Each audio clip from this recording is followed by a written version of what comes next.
দর্শক, আমরা একটু চলে যাব ডিবি কার্যালয়ের মিন্টু রোডে। সেখানে কথা বলছেন ডিবির কমিশনার হারুনুর রশিদ। আমরা শুনবো তার কথা।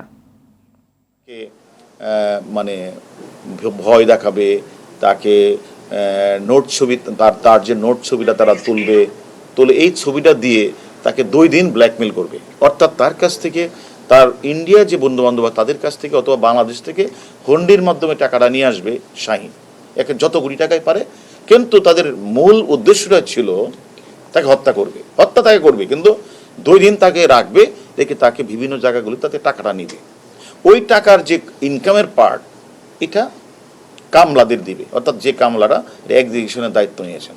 কিন্তু তারা যেটা বললেন, যেটা হলো মানে দুর্ভাগ্য, যে তারা যখন তাকে একটা পর্যায়ে যাওয়ার পরে দস্তাবেজের এক পর্যায়ে তাকে একটা ক্লোরোফর্ম মানে চেতনানাশক তার মুখে নাকে দিয়ে দেয়, দিলে চেতনানাশক হয়ে যায়। তখন তারা ছবি তুলেছে তার নোট, কিন্তু পরবর্তী পর্যায়ে তার আর জ্ঞান ফিরে নাই। তখন তারা আর তাদের যে ওই 2 দিনের প্ল্যান সেটা বেঁচে গেছে। তখন তারা তাদের যে পূর্ববর্তী প্ল্যানে চলে আসছে, যে না, তাহলে তাকে 2টি কাজ করতে হবে, কারণ সে তো নাই।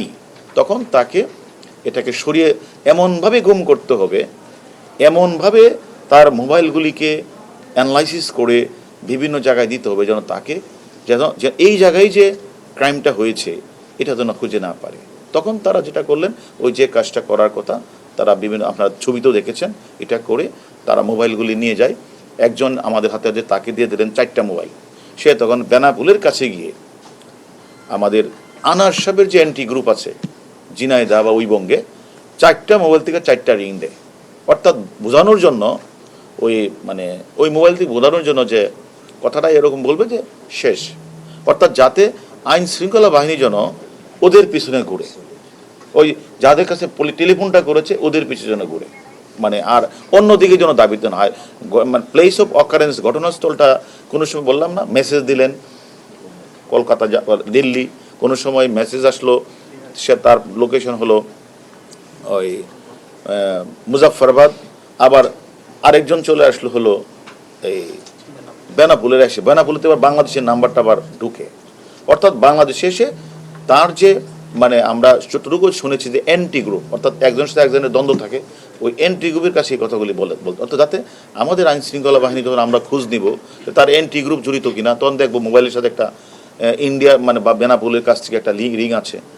তারা এরকমভাবে অত্যন্ত সূক্ষ্মভাবে, এবং তারা একদিকে লাশ গুম করা, লাশের অস্তিত্ব না পাওয়া, এবং বাংলাদেশি যে অপরাধীরা যারা এই কাজটি করেছেন, মদতদাতা এবং এক্সিকিউশন গ্রুপের মূল নেতা এবং মূল নেতার সাথে যারা ছিল সবাই কিন্তু এক্সিকিউশন গ্রুপের আবিষ্কার করা লোক, এবং তারা এই কাজটা করে আমি মনে করি তারা একজন ধরা পড়েছে ইন্ডিয়াতে, জাহিদ, সেটাও আমাদের মূল এক্সিকিউশনেরই রিক্রুট করা লোক, তার দলেরই সদস্য, পূর্ববাংলা কমিউনিস্টের সদস্য।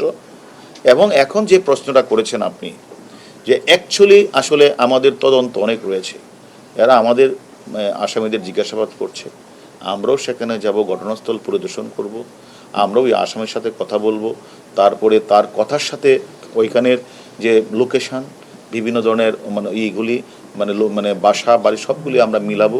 তারপরে আমরা অনেকগুলি বিষয় নিয়ে কিন্তু আমরা কাজ করছি। আমরা মনে করি তাদের বারবারই প্ল্যান ছিল যে বাংলাদেশে এটা করা যায় কিনা, কিন্তু যে মূল মদতদাতা, যে মাস্টার মাইন্ড, সে কিন্তু বারবার বলছে না, এটা বাংলাদেশে করা যাবে না, যার কোনো ফলশ্রুতি।